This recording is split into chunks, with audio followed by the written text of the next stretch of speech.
جی السلام علیکم۔ دنیا میں حالات جو ہیں وہ بڑی تیزی کے ساتھ بدل رہے ہیں۔ ہر ملک جو ہے وہ دنیا میں اپنا اثر و رسوخ قائم رکھنے کے لیے اور قائم کرنے کے لیے بہت زیادہ ہاتھ پاؤں مار رہا ہے۔ دنیا میں اس وقت جو آپ یوں سمجھ لیجئے کہ سرد جنگ جو ہے وہ چائنا اور امریکہ کے درمیان اس وقت جاری ہے۔ امریکہ کا سارا دار و مدار جو ہے وہ یورپ کے اوپر ان کو پریشرائز کرنا، نیٹو کا اتحادی بنانا اور پھر ان سے مختلف قسم کے کام لینا ہے اور وقت آنے پر ان کو ذبح کرنا ہے۔ جبکہ اس کے برعکس چائنا کی جو پالیسی ہے وہ جیو اور جینے دو کی ہے۔ چائنا جو ہے وہ جن ممالک کے ساتھ اپنے تعلقات قائم کر رہا ہے وہاں پر نہ صرف کہ انویسٹمنٹ کر رہا ہے بلکہ اس کے ساتھ ساتھ وہاں پر رہنے والے جو لوگ ہیں ان کے لیے مختلف قسم کی سہولیات بھی پیدا کرنے کی کوشش کر رہا ہے۔ چائنا جو ہے وہ اپنے خطے میں اپنا اثر و رسوخ قائم کرنے میں کافی حد تک کامیاب ہو چکا ہے۔ ماضی قریب میں اگر آپ نے دیکھا ہو تو طالبان کے ساتھ ہونے والے مذاکرات میں بھی چائنا پیش تھا۔ اس کے ساتھ ساتھ ریسنٹلی سعودیہ اور ایران کے درمیان جو کشیدہ تعلقات تھے ان کو بھی بہتر کرنے میں چائنا نے بہت اہم کردار ادا کیا ہے۔ آپ کو پتا ہونا چاہیے کہ سعودی عربیہ اور ایران کے درمیان جو سرد جنگ ہے یہ دہائیوں پر محیط ہے۔ ان کے معاملات کافی عرصہ سے خراب چل رہے ہیں۔ دونوں کے ہاں ایک دوسرے کے ساتھ فلائٹس نہیں ہیں، ویزے نہیں دیے جاتے اور اس کے علاوہ اور بھی بہت سارے معاملات ہیں۔ ان میں سے اگر ہم کسی ایک فریق کو مورد الزام ٹھہرائیں تو شاید یہ مناسب نہیں ہوگا۔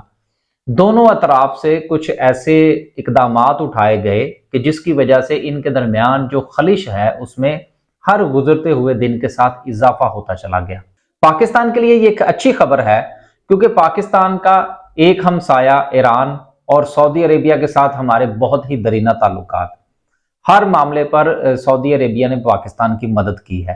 لہٰذا پاکستان کے لیے یہ بہت اچھی خبر ہے کہ ایران اور سعودی عربیہ کے درمیان اگر تعلقات جو ہیں وہ مزید بہتر ہوتے ہیں تو اس سے کم از کم پاکستان کو انڈائریکٹلی بہت فائدہ ہوگا۔ چائنا نے اس کے اندر بہت اہم کردار ادا کرتے ہوئے سعودی وزیر خارجہ اور ایرانی وزیر خارجہ دونوں کو ساتھ بٹھا کر ان سے کہا ہے کہ آپس میں شیک ہینڈ کریں اور ثالثی کا ایک بہترین کردار ادا کرتے ہوئے دونوں کے درمیان صلح کروائی ہے۔ اور اب آنے والے دنوں میں اس صلح کے پیش نظر جو ہے نہ صرف کہ ایران اور سعودی عربیہ کے درمیان پروازوں کا آغاز ہونے جا رہا ہے، دونوں کے شہری جو ہیں وہ دونوں ممالک کا جو ہے وہ سفر کر سکیں گے۔ اس کے علاوہ ان دونوں ممالک کے درمیان آنے والے دنوں میں تجارت بھی ہوگی۔ ان کے درمیان تقریباً 7 سال کے بعد جو ہے ایک ڈائریکٹ ان کی آپس میں سفارتی تعلقات اور آپس میں بات چیت کا آغاز ہوا جس میں سب سے اہم کردار جو ہے وہ چائنا نے ادا کیا۔ آنے والے دنوں میں جتنی تیزی کے ساتھ سعودی عربیہ کے زمینی حقائق بدل رہے ہیں اور وہ دن دگنی اور رات چگنی ترقی کرنا چاہ رہے ہیں اور کر رہے ہیں، انہوں نے billions and billions of dollars کے بہت بڑے بڑے منصوبے جو ہے وہ شروع کر رکھے ہیں۔ لہٰذا ان حالات میں اگر ایران کے تعلقات سعودی عربیہ کے ساتھ مزید بہتر ہوتے ہیں تو اس کا نہ صرف کہ ایران کو بہت فائدہ ہوگا بلکہ اس کے ساتھ ساتھ ہمیں بھی فائدہ ہوگا، کیونکہ ہوتا بیسیکلی یہ تھا کہ ماضی میں جب بھی کبھی ان دو ممالک کے درمیان حالات خراب ہوئے تو پاکستان کو نہ چاہتے ہوئے نقصان اٹھانا پڑا۔